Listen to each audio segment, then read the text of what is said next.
Never having been loved is synonymous with never having lived. Lou Salam.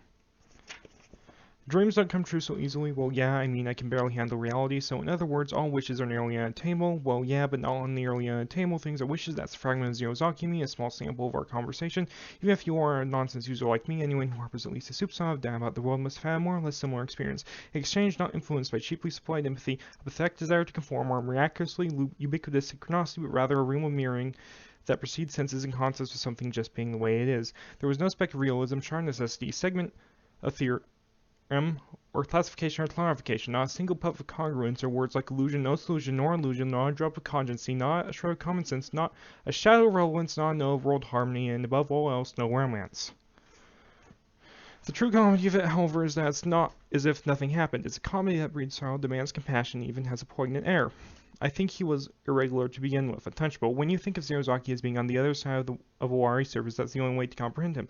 Otherwise, there's absolutely no point in trying to put his no longer human existence into words. Then again, regardless of what may have been, was there any meaning to Zerozaki? Just as your nonsense user overwhelmingly lacks any meaning, you're expecting to come up with an external judgment about that serial killer is already an exemplarily misguided response weighing in analytic coherence. How do you go about describing that sensation anyway? Akin to facing and exchanging words with oneself, that bizarre yet all too orthodox core of the tale. Right, so the encounter itself was far-fetched. Maybe it was a primal experience, the very first word we heard, a record to be turned our roots, a past to be likened to association vectors with identical origins and directions, as if to perceive the everyday, as if reflected in a mirror.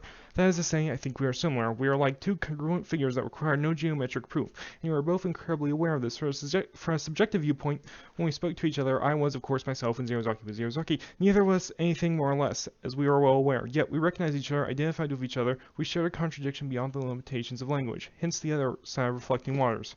Now let's introduce an innocent young girl. Her, for instance, posit that she looks into a mirror for the first time. Surely she doesn't believe that the form before her is a mere reflection of light. Instead, she imagines. Without fail, she creates an endless world on the other side, separated by a single plane. She creates within her a world bearing an enormous contradiction, a perfect replica of here that nevertheless exists in an infinitely distant place. The indulgence that pardons this contradiction isn't ignorance. It matters little which world is real and which is imaginary. If one is true, then the other is false. But if truth is in fact a deception, then both have equal value and are equally lacking in value. That's why I think too, Zerozaki thought so too.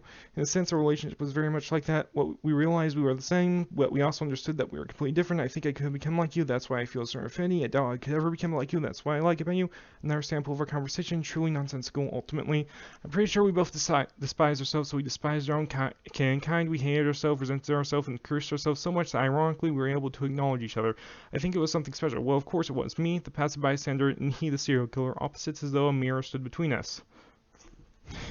Only, when that dreamer of a girl reaches out her graceful hand and touches the mirror even a little, probably all that's there is emptiness. A hollow, scattered feel. What she allowed to exist, someone else didn't. Moreover, the existence that she allowed didn't matter one bit to someone else. She's made to understand. Probably at that moment, without exaggeration, the world has broken for the girl.